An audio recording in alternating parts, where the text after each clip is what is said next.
નમસ્કાર, playground the sports શોમાં આપનું સ્વાગત છે અને હું છું જય શર્મા। આજે પ્લેગ્રાઉન્ડમાં વાત કરીશું આપણે આઈસીસીએ જાહેર કરેલી વર્લ્ડ ટીમ વિશેની અને આ ટીમમાં કોનો સમાવેશ કરવામાં આવે છે, કયા દેશના કેટલા ખેલાડીઓ છે અને સાથે જ ભારતનું પ્રદર્શન કેવું રહ્યું છે તે વિશે પણ ચર્ચા કરીશું। અને આ ચર્ચા કરવા માટે અમારી સાથે જોડાયા છે સ્ટુડિયોમાં જાણીતા sports expert Ashok Mistry. Thank you. આપણે ચર્ચાની શરૂઆત કરીએ તે પહેલા જોઈએ એક નાનકડો રિપોર્ટ। આઈસીસીએ ટીમ ઓફ ધ યરની જાહેરાત કરી અને સ્વાભાવિક રીતે કયા દેશના કેટલા ખેલાડીઓનો આમાં સમાવેશ થયો તે જાણવાનું ઉત્કંઠા દરેક ક્રિકેટ ચાહકોને હોય। એક વખતમાં તમામ 3 ટીમમાં ભારતના ખેલાડીઓનું પ્રભુત્વ જોવા મળતું હતું, પણ હવે તે ઓછું થયું છે તેમ કહી શકાય। ICC test team of the યરની ટીમમાં ભારતના યશસ્વી જયસ્વાલ, રવિન્દ્ર જાડેજા અને જસપ્રીત બુમરાહનો સમાવેશ કરાયો છે। આઈસીસીના one day team of the યરમાં ભારતનો કોઈ પણ ખેલાડી સ્થાન પામી શક્યો નથી, કારણ કે 2024માં ભારત ઓછી વન ડે રમ્યું છે। ICC T20 match of the યરમાં ભારતના કેપ્ટન રોહિત શર્માને કેપ્ટનશીપ આપવામાં આવી છે, જ્યારે હાર્દિક પંડ્યા, જસપ્રીત બુમરાહ ઉપરાંત અર્શદીપનો પણ ટીમમાં સમાવેશ થાય છે। ઘણા દિગ્ગજ ખેલાડીઓના નામ આ લિસ્ટમાં સમાવાયા નથી, જે અલગ અલગ દેશોના છે। 2024ના પરફોર્મન્સ પર આધારિત આ ટીમમાં સારા ખેલાડીઓ અને પરફોર્મર્સને સમાવવામાં આવ્યા છે। તો હવે પ્લેગ્રાઉન્ડમાં ચર્ચા કરીશું આઈસીસીએ જાહેર કરેલી વર્લ્ડ ટીમ વિશેની। તો સૌથી પહેલાં અશોકભાઈ તમને પૂછવા માંગીશ કે આઈસીસીએ જે દરેક ફોર્મેટની ટીમ ઓફ ધ યર માટેની ટીમો બહાર પાડી છે, ત્યારે ભારતનું પ્રદર્શન તેમાં કેવું છે? બહુ સાચી વાત છે, કારણ કે વર્ષમાં એકવાર આઈસીસી એક વૈશ્વિક સંસ્થા છે અને દરેક ક્રિકેટ રમતા દેશોના ખેલાડીઓના પ્રદર્શનના આધારે તૈયાર થયેલી યાદી બહાર પાડે છે।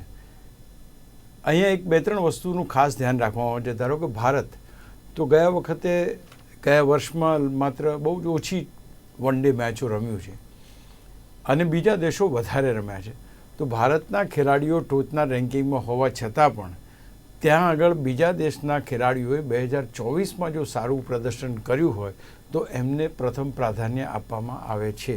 એટલે કે ટોચના 5 ખેલાડીઓ આઈસીસી રેન્કિંગ પ્રમાણે વિરાટ કોહલી અને રોહિત શર્મા પણ જો દેખાતા હોય તો એનો અર્થ એ કે એમને ઓટોમેટિક ત્યાં સ્થાન મળી જાય છે। પણ 2024માં એમણે કેટલી મેચો રમ્યા અને કઈ રીતના પ્રદર્શન કર્યું એને ધ્યાનમાં લેવામાં આવે છે। પહેલી વાત, ટેસ્ટ મેચમાં ભારત નંબર 1 હતું અત્યાર સુધી, ત્યાર પછી ભારત ગગડ્યું અને હવે એનું સ્થાન 3જા ક્રમે જતું રહ્યું।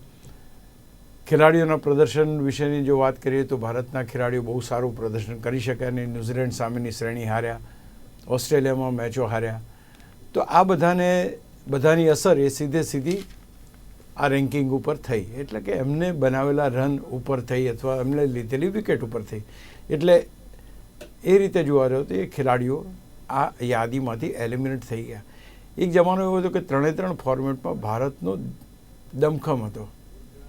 આ વખતે ટેસ્ટ ટીમની અંદર થોડોક ઓછો, વન ડેમાં એનાથી પણ ઓછો દમખમ ભારતનો દેખાયો છે। બીજી એક વાત કરીએ આપણે તો બીજા દેશો, ધારો કે શ્રીલંકા છે, પાકિસ્તાન છે, આ બધા દેશોનું પ્રદર્શન ભારત કરતાં અમુક મેચોમાં સારું જોવા મળ્યું અને એના કારણે એમના બેટર્સને પણ વધારે પ્રાધાન્ય મળ્યું। એટલે આપણે એમ કહી શકીએ કે જો ભારતના માત્ર 3 ખેલાડી ટેસ્ટ ટીમમાં સ્થાન પામે તો બીજી ટીમના 4 પણ આવ્યા છે, 5 પણ આવ્યા છે, તો એ રીતે ક્યાંક ને ક્યાંક, અને અમુક દેશના માત્ર 1 જ ખેલાડી આવ્યો છે, તો એ પ્રદર્શનના આધારે, એટલે કેટલી મેચો રમ્યા, કેટલા રન કર્યા 2024માં, એને ધ્યાનમાં લઈને આ આખી સમગ્ર યાદી બહાર પાડવામાં આવે છે। ટેસ્ટમાં આપણું પ્રતિનિધિત્વ છે, વન ડેની અંદર આપણો કોઈ ખેલાડી નથી, T20માં પણ ભારતના 4 ખેલાડીઓ છે। એટલે એક વસ્તુ કહી શકાય કે હા, T20, કારણ કે હમણાં આપણે વર્લ્ડ કપ જીત્યા છે, એટલે આ 3 ફોર્મેટમાં માત્ર આપણને જો નુકસાન થયું હોય તો એ વન ડે ફોર્મેટમાં થયું છે, કારણ કે આપણે બહુ જ ઓછી વન ડે, માત્ર 3 વન ડે કદાચ 2024માં રમ્યા છીએ અને એના કારણે આ રેન્કિંગમાં આ પ્રકારની સ્થિતિ આપણને જોવા મળે છે। ભારતનું પ્રદર્શન ઓકે, કારણ કે અત્યારના તબક્કે ભારતને વિશ્વના તમામ દેશોની અંદર એક ટોચની ટીમ ગણવામાં આવે છે, કે જબરજસ્ત હરીફ ગણવામાં આવે છે. એ ચાહે ઓસ્ટ્રેલિયા હોય તો એ પણ માને છે અને પાકિસ્તાન હોય તો એ પણ માને છે. એટલે હું માનું છું કે એ પરિસ્થિતિને ધ્યાનમાં રાખીને જે આપણી વૈશ્વિક પરિસ્થિતિ હતી કે તમામ ફોર્મેટમાં નંબર 1 હતા, એમાં ક્યાંક આપણે થોડાક આ વખતે નીચા ગયા છીએ, તો આપણો ક્રમ થોડો નીચો ગયો છે. જી જી અશોકભાઈ, જે પ્રમાણે કહ્યું કે ક્રમ આપણો નીચો ગયો છે. હવે ગયા વર્ષની થોડી વાત કરીએ, વર્ષ 2024ની, તો હાલ તો વિરાટ અને રોહિતની ટેસ્ટ વનડેમાંથી બાદબાકી કરવામાં આવી છે. આ તેમના વળતા પાણીની ચાડી ખાય છે તેમ કહેવું. અને 2024ની અંદર કેવું રહ્યું પ્રદર્શન? નહીં, દરેક જેનો આરંભ છે એનો અંત તો છે જ, એમાં કોઈ બેમત નથી. ક્રિકેટની પરિભાષામાં તમે કહો તો જ્યાં સુધી તમે ચાલો છો, જ્યાં સુધી તમે વેચાઓ છો, જ્યાં સુધી તમે રન કરો છો, જ્યાં સુધી તમે સદીઓ ફટકારો છો, જ્યાં સુધી લોકો તમને ચાહે છે, જ્યાં સુધી લોકો તમને જોવા માટે આવે છે, જ્યાં સુધી તમને તમારા માટે સ્ટેડિયમ પેક કરે છે લોકો, ત્યાં સુધી આ ક્રિકેટની ઝાક જમાણ રહે છે. જેવા તમે ઢીલા પડ્યા, તમારું પ્રદર્શન નબળું થવા લાગ્યું, એક પછી એક મેચોમાં તમે નિષ્ફળ જવા લાગ્યા, અને પરત આવવાના જે કોઈ રસ્તા હોય, જે કોઈ તકો મળી હોય, એ તકોની તમે એનો લાભ લઈ શકો નહીં, અને સિમિલર ટાઈપ ઓફ મિસ્ટેક તમે કરતા રહો, તો હું માનું છું કે ધીમે ધીમે ખેલાડી પણ પ્રેક્ષકોના મનમાંથી એલિમિનેટ થઈ જાય છે. એમાં કોઈ બેમત નથી, કારણ કે દરેક વસ્તુ એક ઉભરા જેવું છે કે તમે બહુ સારું પ્રદર્શન કરો છો, you are top of the world, પણ તમે 2-3 વર્ષ સારું પ્રદર્શન નથી કરતા તો આ લોકો તમારો હુરિયો પણ બોલાવે છે. આપણે જોયેલું છે. સફળ કેપ્ટન હોય, અહીંથી જાઓ ત્યારે બહુ જ સફળતા મળી હોય, પરદેશમાં જાઓ હારી ના હોય તો અહીંયા તમારું રાજીનામું માગી લેવામાં આવે, એવા પણ એ થયા છે. રોહિત શર્મા અને વિરાટ કોહલીનું 2024નું વર્ષ એટલું સારું ના રહ્યું. ટેસ્ટ મેચની વાત કરીએ, આપણે વન ડેની વાત કરીએ કે T20ની વાત કરીએ, ટુ બી વેરી પ્રિસાઇઝ. ભલે IPLમાં રન થયા, પણ 2000 જે વન ડે વર્લ્ડ કપ રમાયો એમાં બંને ખેલાડીઓ સારું રમ્યા, પણ ત્યાર પછી 2024ના સળંગ વર્ષ દરમિયાન ન તો આ ખેલાડીઓ ટેસ્ટમાં ચાલ્યા, ને વન ડેમાં ચાલ્યા, ને કોઈ જગ્યાએ ચાલ્યા, અને એના પરિણામે ભારતને એક જેને કહી શકાય કે હારનો સામનો તો કરવો જ પડ્યો. આપણે ન્યૂઝીલેન્ડ સામે હારી ગયા, ઓસ્ટ્રેલિયા સામે હારી ગયા, એટલે એમ ના કહી શકાય કે બાદબાકી થઈ ગઈ અથવા તો એલિમિનેટ થઈ ગયા અથવા તો વળતા પાણી છે.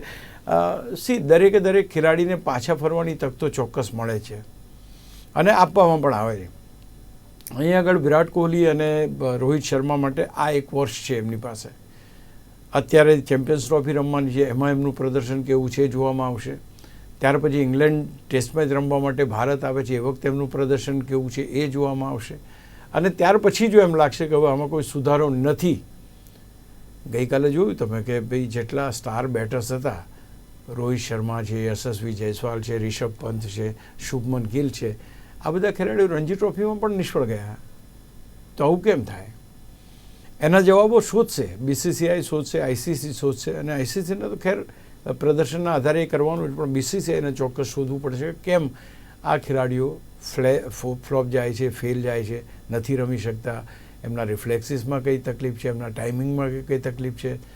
તો આ પરિસ્થિતિમાં આ વર્ષે ખબર પડશે કે એમના વળતા પાણી છે કે નહીં. અત્યારે 2024ની જો વાત કરો, આ પર્ટિક્યુલર સ્થિતિ એ દરેક ખેલાડીને આવે છે. જ્યારે સચિન તેંડુલકર હોય મહાન ખેલાડી, કે વિવ રિચાર્ડ્સ હોય, કે પછી તમે કોઈ પણ ખેલાડી લઈ લો, એના જીવનમાં પેચ તો એવો આવે કે જે વખતે ફોર્મમાં એ ના હોય, but they immediately come in form. ધારો કે ઓસ્ટ્રેલિયાના સ્ટીવ સ્મિથની વાત કરીએ આપણે, તે બહુ જ સતત નિષ્ફળ જતો હતો, પણ જેવું ભારતની ટીમ રમવા ગઈ તો એની સામે ફરી ફોર્મમાં આવી ગયો અને સતત 2 સેન્ચુરી મારીને ફરી become a player of that repute. તો આ વસ્તુ થઈ શકે છે. એટલે આમના માટે તકો આવશે અને એ તકો ઉઠાવીને ફરી એકવાર ફોર્મમાં આવવાની એમને તક મળશે. પણ ક્યાંક તમારી પાસે રિફ્લેક્સિસની કમી હોય, તમારી પાસે ટાઈમિંગની કમી હોય, તમારી પાસે તમે બોલને જજ કરવામાં થાપ ખાતા હોય અથવા સિમિલર ટાઈપ ઓફ ભૂલો કરતા હોય, તો પછી પરફોર્મન્સના આધારે જો તમે ફેંકાઈ જાઓ તો ટીમના આધારે પણ તમે બહાર થઈ જાઓ. એટલે એ તો એક નિયમ જ છે કે ભાઈ તમે અહીંયા નથી રમતા એટલે તમે ચમકો નહીં એટલે તમે લાઇમલાઇટમાં આવો નહીં. આજે તમે મેદાન પર ઉતરો છો તો કેમેરો તમારી સામે ફરે છે, કે તમારા વાઈફ બેઠા હોય પેવેલિયનમાં કે ત્યાં આગળ એમની સામે કેમેરો જાય છે, but you are not playing અને ટીમની બહાર થઈ જશો તો કોઈ કેમેરો તમારી ઉપર નહીં ફરે. So it's all depending on that કે કેવું પરફોર્મન્સ વિરાટ કોહલી અને રોહિત શર્મા કરે છે એના ઉપર આધાર છે. ખેર આ બે ખેલાડીઓની એક સરસ મજાની વાત આપણે કરીએ તેમ કે T20ની અંદર જો તમે ભારતને વર્લ્ડ કપ જીતાડ્યો, રોહિત શર્માએ કેપ્ટન તરીકે વર્લ્ડ કપ જીતાડ્યો, વિરાટ કોહલીએ બેટ્સમેન તરીકે સરસ રમીને જીતાડ્યો. ત્યાર પછી એ પહેલાં જુઓ તો વન ડે વર્લ્ડ કપ જ્યારે આપણે રમ્યા તે વખતે રોહિત શર્માએ શાનદાર પ્રદર્શન કર્યું, ભારતને ફાઇનલ સુધી પહોંચાડી. સો ઘણા બધા એવા રેકોર્ડ છે, એવા વિક્રમો છે કે આ ખેલાડીઓ બનાવેલા છે જેને એકાદ વર્ષની અંદર એલિમિનેટ કરવા મુશ્કેલ છે. But yes, if they don't perform then time will come કે એ લોકો પણ લોકોના સ્મરણપટ ઉપરથી ભૂસાઈ જશે. અશોકભાઈએ કહ્યું એ પ્રમાણે અપ્સ એન્ડ ડાઉન્સ ક્રિકેટના જેટલા બી પ્લેયર્સ છે તે લોકોમાં આવતા હોય છે, ફોર્મ્સ પણ તેમની ઉપર આધાર રાખતું હોય છે. હવે ફોર્મની ને એની વાત કરી આપણે, વિરાટ કોહલીની, રોહિત શર્માની વાત કરી, તો યશસ્વી બુમરાહ અને રવિન્દ્ર જાડેજા આ ત્રણની પણ વાત કરીએ. રવિન્દ્ર જાડેજા ટેસ્ટ ટીમમાં સમાવેશ કરવામાં આવ્યો છે બુમરાહનો, યશસ્વીનો, એ કેટલું યોગ્ય છે? કારણ કે બંને એમની કંઈક અલગ ઓળખ ઊભી કરી છે, સાથે જ એમાં પણ બુમરાહ અને જાડેજા તો દરેક ફોર્મેટમાં સેટ થાય છે અને દરેક ફોર્મેટની અંદર એમનું સારું પ્રદર્શન આપે છે. તો આ કેટલું એમનું યોગદાન રહેશે આ મેચમાં? સૌ પ્રથમ તો યશસ્વી જયસ્વાલ ખૂબ જ યુવા ખેલાડી છે અને યુવા ખેલાડી હોવા છતાં પણ એક જવાબદારીપૂર્વકની રમત એ દાખવી શકે છે, એ આપણને જોવા મળ્યું. એણે ઓસ્ટ્રેલિયામાં જે 161 રન માર્યા ત્યારે એમ લાગ્યું કે આ મેચ્યોર્ડ ખેલાડી તરીકે રમે છે અને ઓવરઓલ તમે જોવા તો ટેસ્ટમાં એના રન્સ પણ સારા બન્યા છે. એટલે એનું જે સ્થાન છે એ સ્થાન ટીમમાં એણે મજબૂત બનાવ્યું છે. એક યુવા ખેલાડી તરીકે તમે IPLમાંથી આવો છો અને ત્યાર પછી તમે વન ડે અને T20 અને ટેસ્ટ આ ત્રણેય ફોર્મેટમાં એક સારા બેટ્સમેન તરીકે પ્રસ્થાપિત થઈ શકો છો. I think it is a credit. બીજી વાત તમે કરી જસપ્રીત બુમરાહને. જસપ્રીત બુમરાહ છેલ્લા 5 વર્ષથી આપણે જોઈએ તો he is always a match winner player and he always perform. એની બોલિંગ એક્શનથી ભલભલા બેટ્સમેનો થાપ ખાઈ જાય છે અને વિકેટો પોતાની આપી દે છે. ત્રીજો ખેલાડી તમે રવિન્દ્ર જાડેજાની વાત કરી. રવિન્દ્ર જાડેજા એક હરફન મૌલા ખેલાડી છે. એની પાસે બોલિંગ કરાવો, બેટિંગ કરાવો, ફિલ્ડિંગ કરાવો, કેપ્ટનશીપ કરાવો, he is fine and fit everywhere. ગઈકાલે આપણે એક બહુ સરસ મેચ કરી, આટલા બધા ખેલાડીઓની વાત કરી, રોહિત નથી ચાલતું, યશસ્વી ના ચાલ્યો, પંત ના ચાલ્યો, ગિલ ના ચાલ્યો. રવિન્દ્ર જાડેજા પણ રણજી ટ્રોફી રમવા ઉતર્યા, એણે 13 વિકેટો લીધી અને સામેની ટીમની જેને કહેવાય ને કે એકદમ સસ્તામાં એને આઉટ કરી દિલ્હીની ટીમ, એ પણ, અને દિલ્હીની ટીમને સસ્તામાં આઉટ કરીને મેચ પણ જીતાડી દીધી. માત્ર 2 દિવસમાં 7 ને 3 10 મેં 12 વિકેટો, 5 વિકેટો પહેલી ઇનિંગમાં, 7 વિકેટો બીજી ઇનિંગમાં, 12 વિકેટો લઈને એણે ટીમને જીતાડી દીધું. આનું પરફોર્મન્સ કહેવાય. અને એનું કારણ એ જ છે કે શા માટે રવિન્દ્ર જાડેજા લો લાઇટેડ મેન, એનું કંઈ બહુ હાઈફાઈ નથી, વિરાટ કોહલી જેવી એની ઓરા નથી કે એવી એની પ્રતિભા નથી દેખાવની દ્રષ્ટિએ જુઓ કે બાકી રીતે લો પ્રોફાઇલ ખેલાડી, બટ પરફોર્મન્સ તમે જુઓ, he always delivers.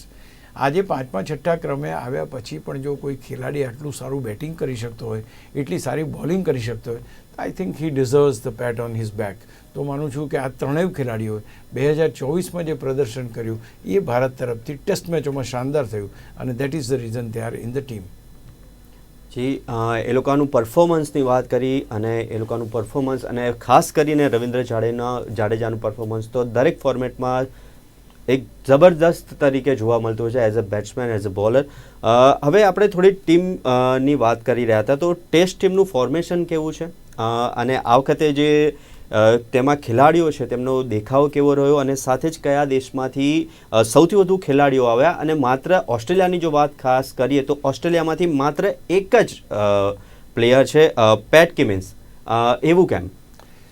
C again let me just get back to the earlier this thing કે ભાઈ તમે જે 2024માં પ્રદર્શન કર્યું છે એના આધારે હવે વિશ્વની દરેકે દરેક ટેસ્ટ મેચ રમતી ટીમો છે એમના ખેલાડીઓ રન્સ બનાવે છે. એ રન્સની એક યાદી બને, એમાં જોવામાં આવ્યું કે સૌથી વધારે રન કયા દેશના ખેલાડીએ બનાવ્યા છે અને એ જે ટોચ પ્રમાણે આપણે નક્કી કરીએ, ધારો કે 10 ખેલાડી લઈએ તો 10માંથી લગભગ મોટાભાગના ખેલાડીઓ અહીંયા તમને જોવા મળે છે. એ જ પ્રમાણે વન ડેમાં છે, એ જ પ્રમાણે T20માં છે. એટલે અહીંયા આગળ ઓસ્ટ્રેલિયાની જો વાત કરીએ તો ઓસ્ટ્રેલિયા જો સ્ટીવ સ્મિથ એ પહેલી મેચથી રમતો થયો તો કદાચ એનો સમાવેશ આમાં થઈ ગયો હોત, પણ એ ઓસ્ટ્રેલિયાના સ્ટીવ સ્મિથને સમાવવામાં આવ્યો નથી. કારણ કે સૌથી વધુ વિકેટ એટલે જસપ્રીત બુમરાહ પછી સૌથી વધારે વિકેટ પેટ કમિન્સે લીધી છે. અને ખાસ કરીને પેટ કમિન્સે જે રીતે સમગ્ર ઓસ્ટ્રેલિયાની ટીમને શ્રેણીમાં જીત અપાવી છે એના કારણે એને કેપ્ટન બનાવવામાં આવ્યો છે અને એને એક ફાસ્ટ બોલર તરીકે ટીમમાં સ્થાન મળ્યું છે. એટલે પહેલી વસ્તુ છે કે આ એક બહુ મહત્ત્વની વાત બની ગઈ કે તમારી પાસે એક પરફોર્મન્સ છે. બાકી કોઈ ખેલાડીઓનો પરફોર્મન્સ છે પણ એ પરફોર્મન્સ એટલો નથી કે જે બીજા દેશના ખેલાડીઓના નંબર ઓફ રન્સને ટચ કરી શકે. એટલા માટે અહીંયા આગળ તમને જોવા જાવ તો તમને ટેસ્ટ ટીમની અંદર ભારતના 3 ખેલાડીઓ જેમ જોયા આપણે, ઇંગ્લેન્ડના 5 ખેલાડીઓ છે કારણ કે 5 ખેલાડીઓ ટોચના ખેલાડીઓ છે, ટોપ પર છે, બહુ સારું રમે છે, રન્સ બનાવ્યા છે. ત્યાર પછી તમારી પાસે ન્યૂઝીલેન્ડના 2 ખેલાડીઓ છે, શ્રીલંકાના કવિંદો હસારંગા છે અને ઓસ્ટ્રેલિયાના પેટ કમિન્સ. એટલે સૌથી વધારે ફાયદો થયો હોય તો ઇંગ્લેન્ડને થયો, પણ એ ફાયદો શ્રેણી જીતવાથી કે મેચો જીતવાથી કે એનાથી નથી થયો. But the individual players have made it a point to score good runs. અને એમણે જે 2024માં રમાયેલી શ્રેણીઓમાં જે વધારે રન કર્યા એના આધારે આ ICC team of the year test મેચોની એમાં સ્થાન મેળવવા માટે એ લોકો એનો દાવેદાર બન્યા. Had it been the other way round એ ના થયું. વિલિયમસન તમે જુઓ કેટલી જબરજસ્ત રમત એની દાખવી છે 2024માં. ત્યાર પછી કમિન્દો હસારંગા, એનું પણ ઓલરાઉન્ડ પરફોર્મન્સ બહુ સરસ રહ્યું. તો આ બધા ખેલાડીઓમાં સૌથી વધારે ખેલાડીઓ આપણે જોઈએ તો ઇંગ્લેન્ડનામાં સમાયા છે because Dev done A very good work અને બહુ સારા રન્સ એમણે બનાવ્યા છે. પણ એ જ આ જે ખેલાડીઓ છે અત્યારે T20 શ્રેણીમાં નથી ચાલતા. તો આ ટેસ્ટ મેચ છે T20 શ્રેણી છે, એ પણ વસ્તુ જોવા જેવી છે. અહીંયા આગળ આ લોકોના પરફોર્મન્સના આધારે એમને સ્થાન મળ્યું છે. અને ભારતના માત્ર 3 ખેલાડી નહીં, એક સમય હતો કે ભારતના 5-6 ખેલાડી તો હોય સાહેબ, પણ હવે એવી પરિસ્થિતિ નથી. પરિસ્થિતિ થોડી બદલાઈ છે. 3 ખેલાડીઓ અહીંયા છે. આપણે આશા રાખીએ કે નેક્સ્ટ યરમાં એ પરિસ્થિતિ બદલાય. જી અશોકભાઈ, હવે આપણે વાત કરીએ વન ડે ટીમની. તો વન ડે ટીમમાં સૌથી વધારે આ વખતે શ્રીલંકાના ખેલાડીઓ છે અને એ પણ 4. પાકિસ્તાનમાંથી 3, જ્યારે અફઘાનિસ્તાનમાંથી 3 અને વેસ્ટ ઇન્ડિઝમાંથી 1. પણ ભારતનો કોઈ જ પ્લેયર નથી તેમાં.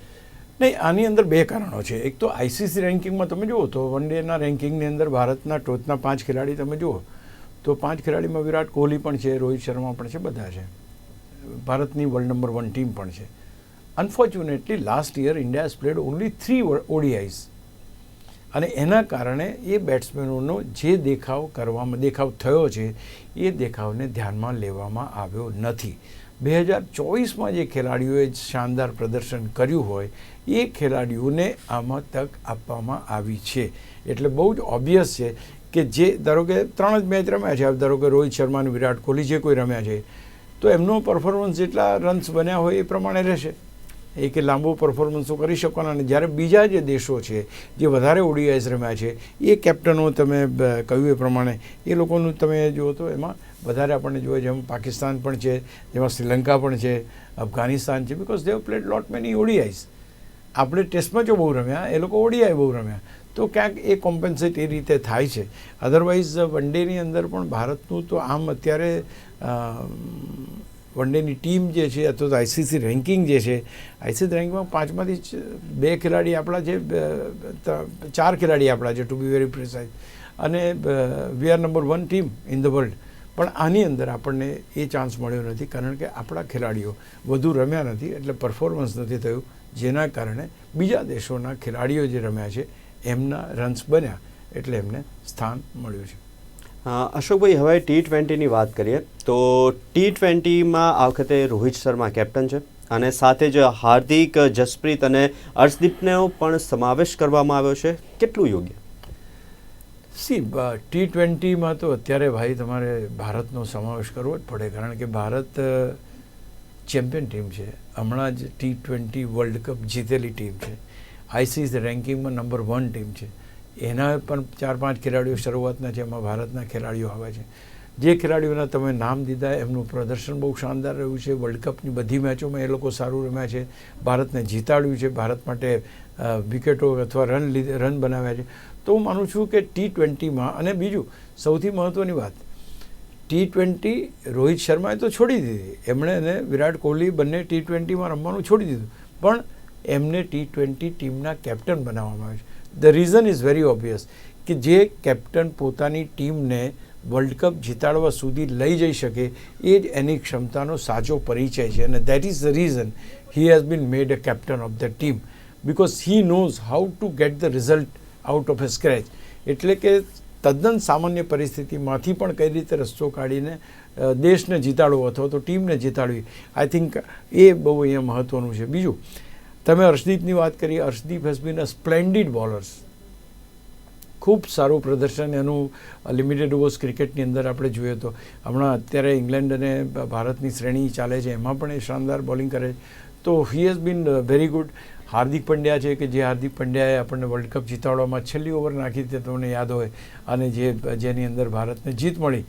તો આઈ થિંક આ બધા સ્ટાલવર્ડ સારો દેખાવ કરે છે અને that is the reason they R here. અને ખાસ કરીને જોવા જઈએ તો રોહિત શર્માની વાત કરો તો એઝ અ બેટર પણ એ જબરજસ્ત, એને અમે હિટમેન તરીકેની એ મળેલી છે. અને બાકીના જે ખેલાડીઓ છે એ પણ તમે જો સોલ્ટની વાત કરો, તમે હેડની વાત કરો, તો આ બધા ખેલાડીઓએ પણ પોતપોતાના દેશ માટે T20માં શાનદાર પ્રદર્શન કર્યું છે આ વર્લ્ડ કપમાં અને ડ્યુરિંગ ધી મેચિસ. આ માત્ર વર્લ્ડ કપની 7-8 મેચો ધ્યાનમાં નથી લેવામાં આવી. સમગ્ર વર્ષ દરમિયાન તમે T20 રમ્યા અને એમાં તમારું પ્રદર્શન કેવું છે, કેટલી શ્રેણીઓ જીત્યા, કેટલી મેચ જીત્યા, કેવી કોમ્પિટિશન રહી, કયા ખેલાડીઓને કોમ્પિટ તમે કરો છો, એ યાદીની અંદર આ ખેલાડીઓનો સમાવેશ થાય છે. That is why they are there. તો માનું છું કે અહીંયા જે ટીમો 3 ટીમોની આપણે વાત કરી એ ત્રણેય ટીમોમાં એક વસ્તુ કોમન છે કે તમારો 2024માં થયેલો પરફોર્મન્સ ધ્યાનમાં લેવાયો છે.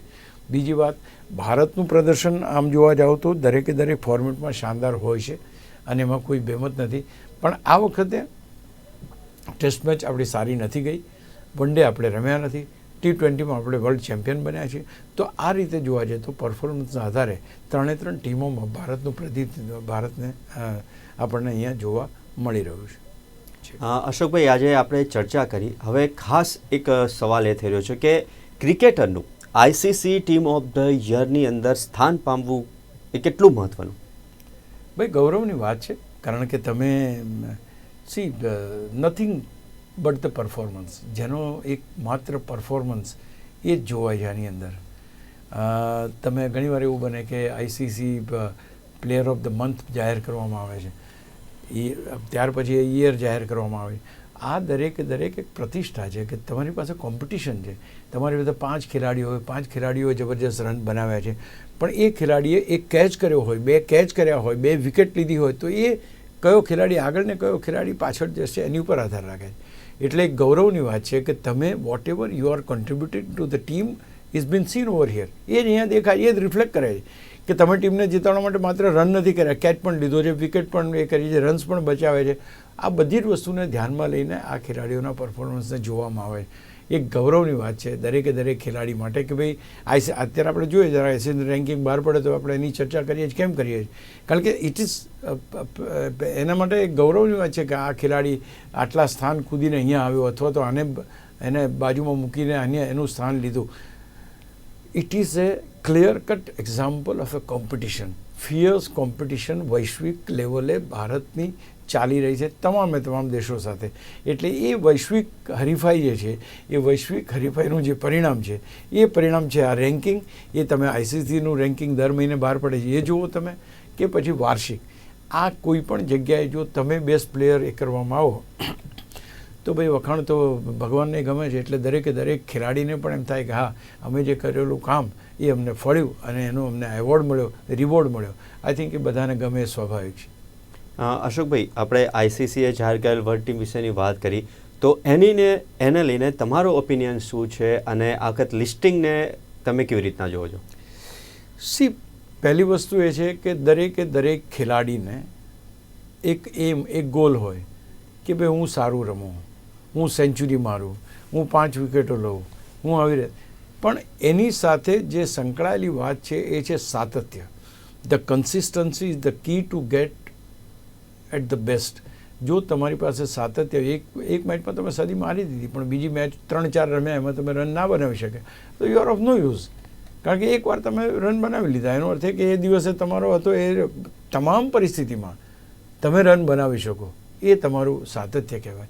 અને એ સાતત્ય જાળવવું દરેક ખેલાડી માટે બહુ અઘરું કામ છે. આજે રોહિત શર્મા જેવા ખેલાડી સાતત્ય જાળવી શક્યા નથી, વિરાટ કોહલી જેવા ખેલાડીઓ સાતત્ય જાળવી શક્યા નથી. એકવાર રમે છે, એક સેન્ચુરી મારી વિરાટ કોહલીએ, 5, 6 વાર 7 વાર ફેલ ગયા. તો એવું ના હોવું જોઈએ. સાતત્યને ધ્યાનમાં લેવાના હોય છે. એના આધારે મળેલું કોઈ પણ રેન્કિંગ એ દરેક ખેલાડી માટે એક બહુ મોટી વસ્તુ કહી શકાય. ભારતના આનાથી પણ વધુ ખેલાડીઓ આ રેન્કિંગમાં ભૂતકાળમાં જોવા મળ્યા હતા, ભવિષ્યમાં જોવા મળશે. જે ચોક્કસથી અશોકભાઈ, આજે આપણે વાત કરી આઈસીસીએ જાહેર કરેલ વર્લ્ડ ટીમ વિશેની, અને આ ચર્ચામાં અમારી સાથે જોડાવા માટે આપનો ખૂબ ખૂબ આભાર. Thank you so much. તો આવા જ બીજા વિષય સાથે ફરી એકવાર મળીશું પ્લેગ્રાઉન્ડ ધ સ્પોર્ટ્સ શોમાં. ત્યાં સુધી મને આપશો રજા. નમસ્કાર.